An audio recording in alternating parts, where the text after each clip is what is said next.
Okay, so we're going to talk about properties of logarithms. Properties of logarithms get used a lot of times to take a logarithm and express it in something that's a little easier to manage, or to break up a logarithm into something that's easier to manage.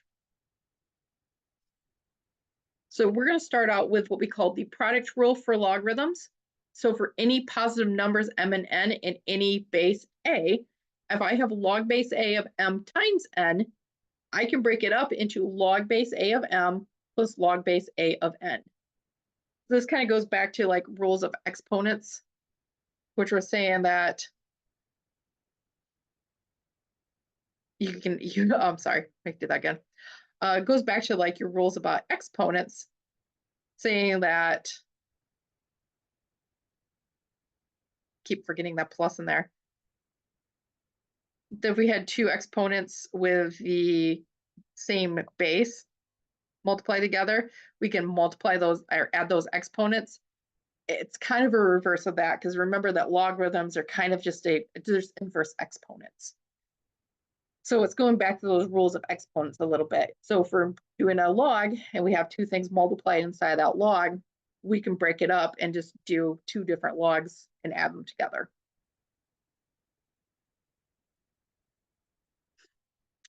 So if I wanted to express a sum of logarithms given log of 4x,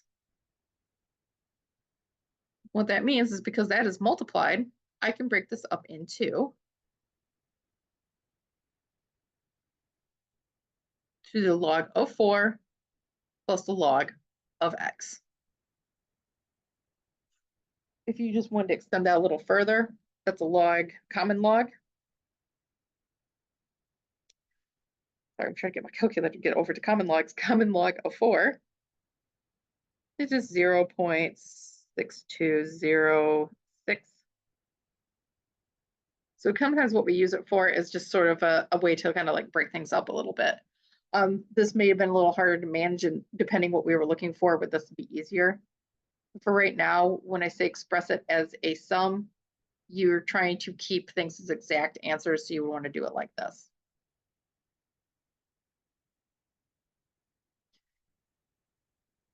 Part of the purpose of doing expressing a log as a sum would be something like if I wanted to break it up, because this may be something easier to manage for a problem later on.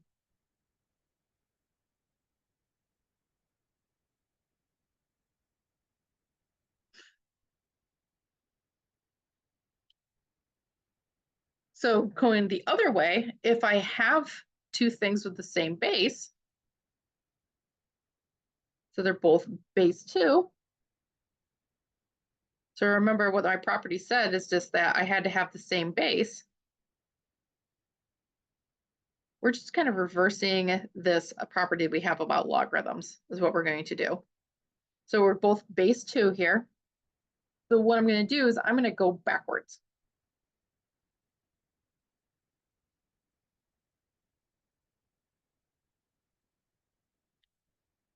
So we have the same base, and this time we're going to go backwards and turn it into just, well, that could just be log of what's inside. So log of P3 times Q.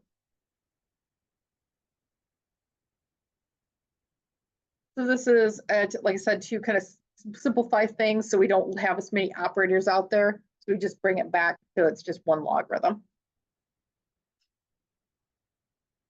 So certain problems are easier to solve as well if I can write a summation, or even later, a difference of logarithms as just a single logarithm.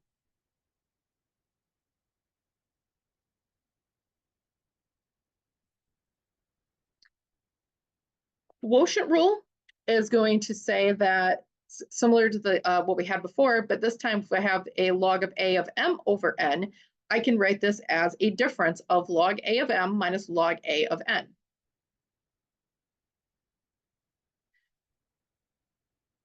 Once again, this kind of goes back to your rules of exponents. So if we had like this difference here, then it was just a difference between the exponents. Because remember, I mean, all this is talking about exponents.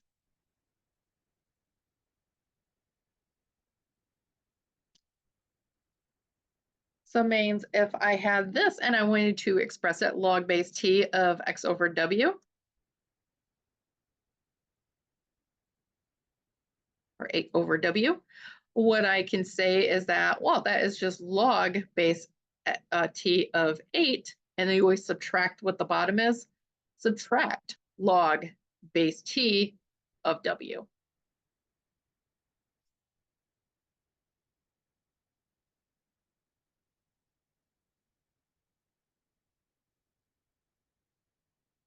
All right, and then if we want to combine it into a single one, once again, just remember that this was my property. Log base a of m over n is just log base a of m minus log base a of n. And what we have is log base b of 64 minus log base b of 16. So if I just take it backwards, combine it, we have the same base. So I can just say log base b. And this is the difference. So we'd have 64 on top and 16 underneath. So this would be the log base b of 64 under 16, which would end up just being log base b of 4.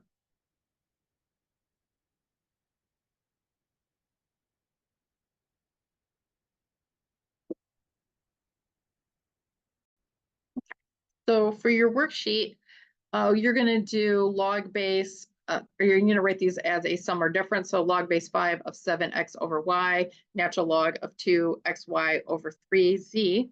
Then just try to do it as best you can. Try not to convert anything. Like if you end up with like a log of 2 or something like that, just leave it log of 2. Don't convert it like I did the first time.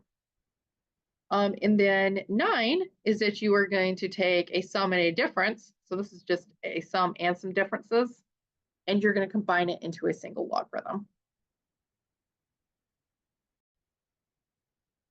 Okay, so probably the easier way to go about this, and you'll start seeing really quickly how to rewrite these, is that we do have division here. So we have 7x over y. So we can start out with log of 5 of 7x minus log of 5 of y.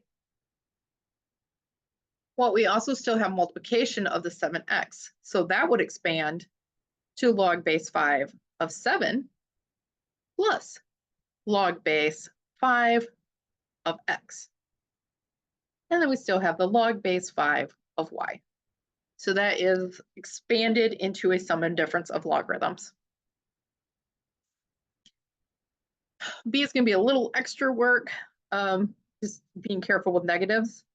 So if I do the same thing, I have a natural log of my top, 2xy, minus the natural log of my bottom, which is 3z.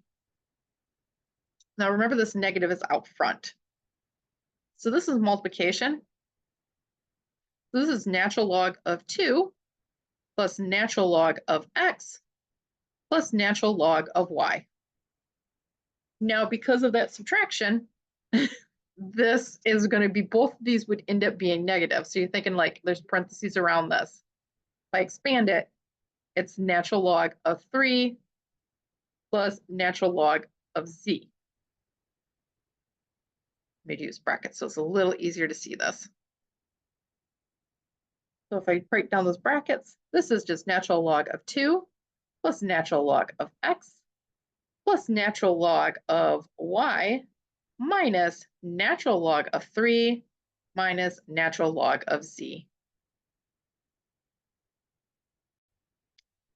All right, so now we saw how to break it up going backwards. It's a little easier to do this a couple steps at a time. So we're going to combine these two first. So we got log a plus log a minus log of 8.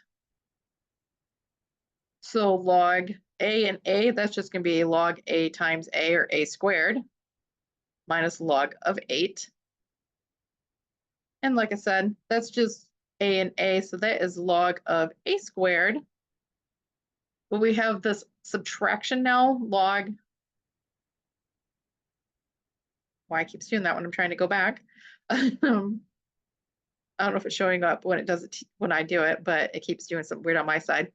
Log a of x, or a squared, sorry, minus log of 8. Now we're just having that subtraction that we're combining together. That is log of a squared over 8. B, similar thing. We're just going to do our pairings, or keep just adding on back on the logarithms. So this is going to be, if we do the first two together, log of 7 divided by u. And then we're going to have log of v minus log of 4. Well, now we're going to put v back in there. So this is just going to be log of 7u times v minus log of 4. And just as a reminder, if I have this multiplication, I'm just going to put this v on top. So that's really just log of 7v over u minus log of 4. Because that's subtraction again,